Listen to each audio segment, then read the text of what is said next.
Alright guys, it's day 23. Yes, day 23. So let's see what I've got done. Alright guys, let's take a look. We can see what I've got done. Basically just went through with and patched up went with the bronze, like the brighter bronze, and painted some of the tubes and stuff to give it a greater variation along her belt as well. Picked out the beginning of the purity seals, which turned out a lot better than I thought it might. I had to rush through that. Forgot that I had my son's violin lesson today. Oh, I missed one! And so I've got to come back and fix that and redo the ones that I missed, because I'm just about ready to glue her into her permanent seat. I did get them all onto here. That actually is nice. It breaks up the whole color scheme of the legs to where it's not just quite as dull. And it does not force me to go back and repaint some things, but I need to get them on the arms as well. And the big one is I've got to paint this, the flame coming out of the end of this, which I've gotten to where I'm decent on painting the flames, but we will have to see if I can get that done. Yeah, okay. But yeah, that's what I got done. I did go back and I went and dry brushed bronze onto the manhole. I really don't know if you can tell on the thing, but I may go back through and put some puddles of stuff on here, just like some wash, some like red or purple, or okay, got to be careful. I'm gonna have to go back through with some real glue on that. But anyway, we'll see. I'm probably going to fill in this whole bottom of the base with liquid putty kind of stuff to make it heavier, so that it'll sit on its base. I'll move that stuff so because obviously not going to be where I wanted it to.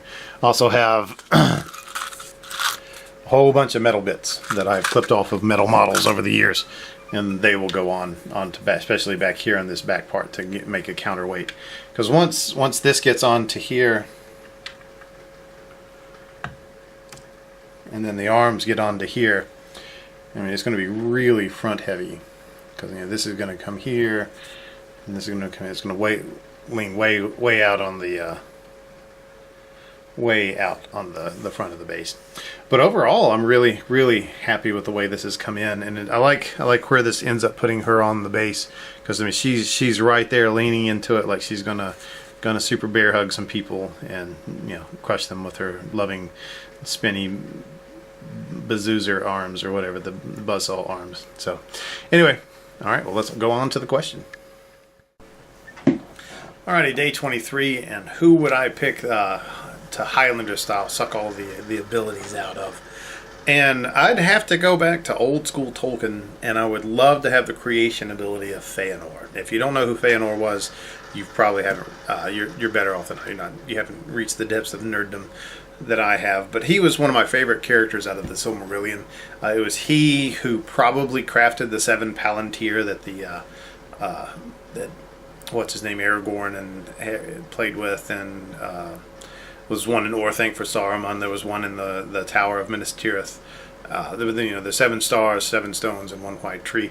But Feanor was the Noldorian elf, and the elves that came over to the world, to Middle Earth, from the Blessed Realm that they had gone to, where the Valar, the demigods, essentially lived. Well, no, they were actually gods. It's more like the Greek pantheon. But there was, the long story short, he made some jewels that basically held the light of what became the sun and the moon, except they were brighter and more pure than the sun and the moon ever were. And Big Bad Dude, the guy who was Sauron's boss, stole them. And Feanor's like, screw you, dude, I'm coming to kill you. And he brings a whole bunch of elves with him, and they go over to Beleriand, the Middle Earth, and wage war for about 500 years on Morgoth. The big bad guy, the bad guy's bad guy, the one that all other big bad evil guys aspire to be like. And of course fail miserably, because you can't fight a god.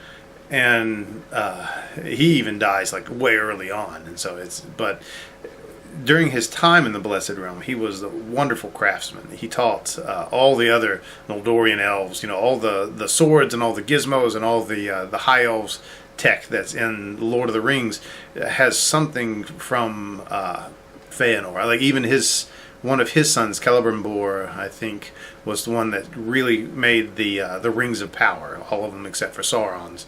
but he was really big into the ring making. And so they're making mystical artifacts, making chainmail, making swords, making wonderful things. Like Feanor made tons of stuff that wasn't anything like militarily, like the Palantiri, all the gems, and making jewelry. That to me is pretty. I would love to have his creative ability and his plus the whole high elf immortality. Would not want his temper or his temperament. He was quite self-centered butthole, and also just he's all around butthole basically. Yeah, we'll go with that. But anyway, that's who I would pick. If you haven't ever read the Silmarillion, good luck. I love it. I love the language. I love the prose.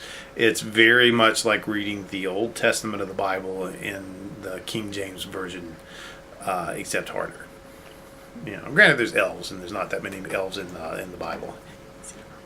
But anyway, that'll be it for today. I'll talk to you guys later, and have a good one. Adios.